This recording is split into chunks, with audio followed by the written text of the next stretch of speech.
నెమలి అది పురి విప్పి ఆడితే ఎంతో సంతోషంగా ఉంటుంది. గబగబా కెమెరాలు పెట్టి ఫోటోలు తీసుకుని చూసి ఆనందిస్తారు. ఒక్కసారి మీకు ప్రవచనం వచ్చు కదా, ఓ శ్లోకం చెప్పండి అని నెమలి నన్ను అడగలేదు. నేను సమస్త భూతముల యొక్క విభూతిని నేను అనుభవిస్తాను, కానీ నాకున్న విభూతిని ఆ ప్రాణులు మాత్రం అనుభవిస్తాయని నమ్మకం ఏం లేదు.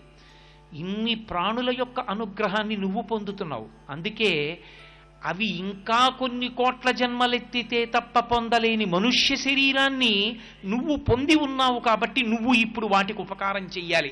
ఆ ఉపకారం చేసి సమస్త భూతములను తరింప చెయ్యగలిగిన శక్తి మనుష్య ప్రాణికి అనుగ్రహింపబడిన కాలం కార్తీక మాసం. అందుకే సూర్య భగవానుడు దూరంగా ఉంటాడు, వేడి తగ్గి ఉంటుంది. వేడి తగ్గి ఉన్న కారణం చేత చలికి చాలా జీవులు శరీరాలు విడిచిపెడతాయి. చలికి శరీరాలు విడిచిపెట్టకుండా నువ్వుల నూనెతో ఆవు నేతితో దీపం పెడతారు. ఈ రెండిటితోనే ఎందుకు పెట్టాలి? కార్తీక సోమవారం అండి, కార్తీక సోమవారం అండి అంటూ ఉంటారు. కార్తీక సోమవారం అండి, కార్తీక సోమవారం అండి అనడానికి కారణం ఏమిటంటే, చంద్రుడు మొట్టమొదటి హోరలో ఉన్నటువంటి రోజున ప్రారంభమయ్యేటటువంటి రోజుకి సోమవారం అని పేరు. మనకి ఎప్పుడూ కూడా ఒక రోజులో 8 హోరలు 3 పర్యాయాలు తిరుగుతాయి. 3 8 24. మొట్టమొదటి హోర, అన్నిటికన్నా ప్రారంభంలో ఉండేటటువంటి హోర సూర్యహోర, తర్వాత వచ్చేటటువంటిది శుక్రహోర, అలా తర్వాత వచ్చేటటువంటిది బుధహోర, తర్వాత వచ్చేటటువంటిది చంద్రహోర, తర్వాత శనిహోర, తర్వాత గురుహోర, తర్వాత కుజహోర. 7 హోరలు. అందుకే ఆ హోరలే 3 8 24 పూర్తి మళ్ళీ 25వ హోర వచ్చేటప్పటికి ఆ హోరతో ప్రారంభం అవుతుంది కాబట్టి ఆ పేరు. సోమవారం ఉందనుకోండి, చంద్రహోరతో మొదలవుతుంది. చంద్రహోరతో మొదలవుతుంది కాబట్టి సోమవారము అని పిలుస్తాం దాన్ని. ఆదివారం ఉందనుకోండి, సూర్యహోరతో ప్రారంభమవుతుంది. సూర్యహోరతో ప్రారంభం అవుతుంది కాబట్టి ఆ హోర ఆదివారము, భానువారము అని పిలుస్తాం. ఈ 8 3 8 24గా తిరిగి పూర్తయిపోతుంటాయి. అటువంటి రోజుల్లో సోమవారం నాడు చంద్రుడు మనఃకారకుడు, చంద్రమా మనసోజాతః అని పిలుస్తాం. మనకి వేదాంత శాస్త్రంలో ఒక మాట చెప్తారు, హృదయ స్పందనమే మనుష్య ప్రాణి యొక్క జీవనం. గుండె ఎంతసేపు కొట్టుకుంటూ ఉంటుందో అంతసేపు బ్రతికున్నాడంటారు. గుండె ఆగిపోయిందనుకోండి, ఆయన వెళ్ళిపోయాడండి అంటారు. ఈ గుండె కొట్టుకోవడం అనేటటువంటి దానికి హృదయమునందు హృదయనాడి అనబడేటటువంటి నాడి ఉంటుంది. నాడి మీకు భౌతికంగా కంటికి కనపడేది కాదు, అది ఈశ్వర తేజస్సుని పొంది ఉంటుంది. దానికి అధిదేవత యమధర్మరాజు అన్నారు. ఆయన అనుగ్రహం అయిపోగానే హృదయనాడి మూసుకుపోతుంది. యమదంష్ట్ర బయటికి వచ్చిన కారణం చేత ఆ కాలంలో హృదయనాడి మూసే అధికారాన్ని ఎక్కువగా ఉంటుంది. యమధర్మరాజు గారు దేనికి ప్రీతి పొందుతాడంటే, నువ్వుల నూనె వలన నువ్వుల నూనెలో వెలుగుతున్న దీపపు ఒత్తిమించి వచ్చేటటువంటి పొగ వాసన చూస్తే హృదయ నాడి బలిష్టమవుతుంది. యమధర్మరాజు గారు ప్రీతి చెందుతాడు, ఆయక్కారకం అవుతుంది, హృదయ నాడి నిలబడుతుంది. ఆకారం ఉండదు. సాకారంచ నిరాకారం నిర్గుణంచ గుణాత్మకం తత్వం తత్పరమం బ్రహ్మ ఇది వేదాంత డిండిమహ అంటారు శంకరాచార్యులు వారు. వేదాంత డిండిమం చేస్తూ నిర్గుణం సగుణం అని 2 రకాలు. నిర్గుణంలోకి వెళ్ళాలనుకున్నవాడు పరమ వైరాగ్యంలో ఉన్నవాడు వెడతాడు. సాకారమును ఉపాసన చేసేవాడు బాహ్య ప్రయోజనం కావాలనుకున్నవాడు మనసు నిలబెట్టాలి కాబట్టి ఒక ఆకారాన్ని పూజ చేస్తాడు. యథార్థమునకు అది ఒక కాంతి పుంజము. ఆ కాంతి పుంజమే దివ్యే దీపము, అదే ప్రకాశము. ఆ దీపమే పరమేశ్వర స్వరూపము. అందుకే దీపం గురించి చెప్తూ ఉపనిషత్తు ఒక మాట చెప్తుంది, ఆ దీపమే పరమేశ్వరుడు. నతత్ర సూర్యోభాతి నచంద్రతారకం నేమా విద్యుతో భాతి కుతోయమగ్ని త్వమేవ భాంతమనుభాతి సర్వం తస్య భాషా సర్వమిదం విభాతి అంటుంది. ఆయన ఉన్నాడే ఆ పరమేశ్వరుడు, ఆయన ఒక పెద్ద వెలుగు. ఆయన వెలుగు ముందు సూర్యచంద్రులు ప్రకాశించరు. ఎందుకని అంటే ఇక ఆ వెలుగు ముందు ఈ వెలుగులు పనిచెయ్యవు. కాబట్టి ఆయన ఒక్కడే ప్రకాశిస్తూ ఉంటాడు. ఆ ప్రకాశిస్తున్నటువంటి ఆ కాంతిపుంజం ఉన్నదే అదొక్కటే పరమేశ్వర స్వరూపం. పోతన గారు భాగవతం చేస్తూ అంటారు, లోకంబులు లోకేశులు లోకస్తులు తెగిన తుది అలోకంబకు పింజీకటి కావల యవ్వండేకాకృతి వెలుగు అతని నేసేవింతున్నంటారు. ఈ లోకాలు, ఈ లోకేశులు, ఈ లోకస్తులు వీళ్ళందరూ మహాప్రళయంలో పడిపోతే, నీటితో నిండిపోతే, కటిక చీకటి ఆవరిస్తే, సూర్యచంద్రుల యొక్క గమనం ఆగిపోతే, ఈ కటిక చీకటికి ఆవల ఒక్కడు వెలిగిపోతూ ఉంటాడు. ఆ వెలిగిపోతున్న ఆ వెలుగులకు వెలుగైనదున్నదే అది పరమేశ్వర స్వరూపం. దాన్ని నేను పిలుస్తున్నానన్నాడు గజేంద్రుడు అష్టమ స్కంధంలో. కాబట్టి యథార్థమునకు ఈశ్వర స్వరూపము ఒక వెలుగు. ఆ వెలుగుని చేరుకున్నావు అంటే గుర్తు ఏమిటంటే నువ్వు గోడ దాటావు అని అర్థం.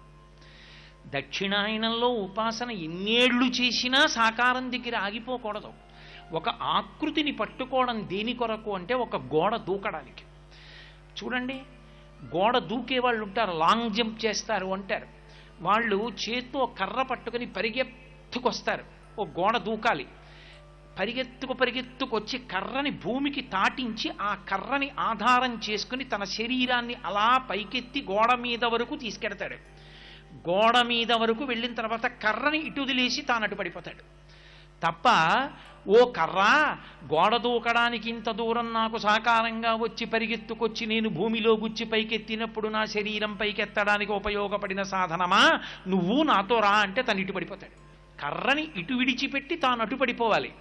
ఒక సాకారాన్ని పట్టుకుని ఉపాసన చేసి చేసి చేసి చేసి ఈ సాకారమే అంతటా నిండిపోయింది. సభాభ్య సభాపతిభ్యశ్చ భో నమో నమో. ఈ సభాపతి నమస్సికత్యాయ చ ప్రవాహ్యాయ చ మేఘ్యాయ చ విద్యుత్యాయ చ.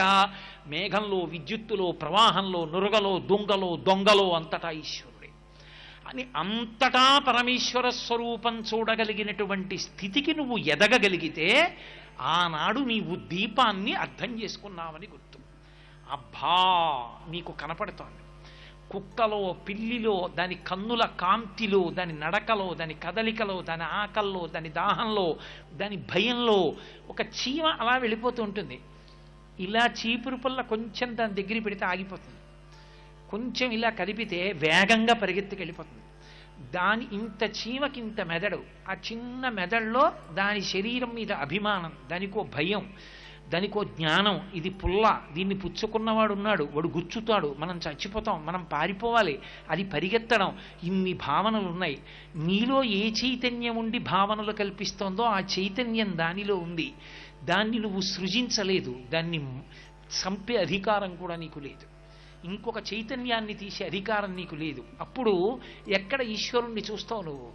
నీ పూజామందిరంలో కాదు ఈశ్వరుణ్ణి చూసేది, నీకు ఎక్కడ చూసినా ఈశ్వర విన్యాసమే కనపడుతుంది. అంతటా నమ హరికేశాయోపవీతి నే పుష్టానాం పతయే నమో నమో అంటుంది రుద్రం. అదిగో ఆ చెట్టు యొక్క ఆకుపచ్చటి ఆకులలో అందరూ కదలకుండా కూర్చుని ప్రవచనం వింటున్నట్టుగా తాను కూడా నిలబడి వింటున్నటువంటి ఆ చెట్టులో కూడా పరమేశ్వరుడు కనపడితే, ఇక్కడున్నాడు రానా స్వామి అనుకున్న నాడు ఆకుపచ్చని చెట్టులోని ప్రతి ఆకులోని ఆకుపచ్చతనంలో నీకు పరమేశ్వరుడు కనపడతాడు. అదిగో ఆ దర్శనాన్ని నువ్వు పొందావనడానికి ఉదాహరణ దీపం. ఆ కాంతి అది నీకిక్కడ అంకురించిందని గుర్తు నీకు అంతటా కనపడుతోంది. ఎందుకని? లోకంలో యథార్థము తెలియాలి అంటే దీపం ఒక్కటే సాధన. అది తాడో పామో నాకు తెలియదు అనుకోండి, నేను ఏ ఉద్యోగం చేస్తున్నానో ఆ అపాయింట్మెంట్ ఆర్డరో, నేనేం చదువుకున్నానో ఆ సర్టిఫికెట్లో, నా ఎల్ఐసి పాలసీలో, నా చెక్ బుక్కో పట్టుకొస్తే తెలియదు. ఒక దీపం పట్టుకొస్తే తెలుస్తుంది. దీపంలో అది తాడని తెలియగానే పాము కాదన్న సత్యం తెలిస్తే భయం పోతుంది. ఈ జగత్తు కాదు బ్రహ్మమన్న సత్యము నీకు అనుభవంలోకి ఈశ్వరానుగ్రహంగా రాగానే ఇంక నువ్వు అద్వైతానందమునందు ఓలలాడి నిర్భయ స్థితిని చేరుకుంటావు. అదిగో అలా చేరుకోవడానికి కావలసినటువంటి ప్రజ్ఞ పరమేశ్వరానుగ్రహంగా అంకురిస్తుందని తెలుసుకుని అంతటా ఉన్నది ఒక్క పరమాత్మ స్వరూపమే అన్న వేదభావన యందు నువ్వు ఊంచుకోగలవాలి. అందుకే వేదం పరమేశ్వరుడెవడు అని అడిగితే ఒక మాట చెప్పింది. ఆయన గురించి చెప్తూ వేదం అంది, పరమేశ్వరుడంటే ఆయన సర్వభూతాదివాస, ఆయన సమస్త భూతముల యందు ఉంటాడు, ఆయన లేనిదేం ఉండదు. ఆయన సర్వభూతాంతరాత్మ, కర్మసాక్షి, కేవలో నిర్గుణశ్చ, ఆయన నిర్గుణుడు, అన్ని కర్మలకు సాక్షి. ఆయన సమస్త భూతముల యందు ప్రవేశించి ఉంటాడు, సర్వవ్యాపి, అంతటా వ్యాపించి ఉంటాడు. నెయ్యి ఎక్కడుందండి పాలల్లో అని అడిగామనుకోండి, ఎక్కడుంది నెయ్యి? పాల అంతటా ఉంది. పాల అంతటా నెయ్యి ఉందంటే కనపడుతుందా? కనపడదు. చాలా పరిశ్రమ చేస్తే నెయ్యి పైకి వస్తుంది. భాగవతంలో కృష్ణుడు వెన్న తింటాడన్న మాటకు అర్థం అదే. ఎవడు అంత సాధన చేస్తాడో వాడికి జగత్తు ఎందే ఉన్నటువంటి జగన్నాథుడు గోచరమవుతాడు. విశ్వమునందున్న విశ్వనాథుడు గోచరమవుతాడు. విశ్వనాథుడు కనబడి విశ్వము పక్కకెళ్లడమే. మందార మకరంద మాధుర్యమున తేలు మధుపంబుబోవునే మదనములకు నిర్మల మందాకిని వీచికలతో గురాయంచనునే తరంగిణులకు లలిత రసాల పల్లవ ఖాదియై చొక్కు కోయిల చనునే కుటజములకు పూర్ణేందు చింద్రికా స్ఫురిత చకోరక మరుగునే సాంద్ర నిహారములకు అంబుజోదర దివ్యపాదార వింద చింతనామృత పాన విశేషమత్త చిత్తము ఏ రీతి ఇతర విషయంబు చేర నేర్చు వినుతగుణ శీల మాటలు వేయునేల అంటాడు ప్రహ్లాదుడు. సర్వం శ్రీ ఉమామహేశ్వర పరబ్రహ్మార్పణమస్తు. స్వస్తి. శ్రీ అన్న గౌరినాబరగు. శ్రీకి గౌరికి నాకు తేడా కనపట్టలేదు, ఒక్కటే. విష్ణు రూపాయ నమశివాయ. విష్ణు రూపంలో ఉన్న శివ అని ఎవరు నమస్కరిస్తున్నారో వాళ్ళకి మాత్రం అర్థమయ్యేటటువంటి గౌరీస్వరూపిణి అయిన లక్ష్మి ఒక్కతేను సుమా.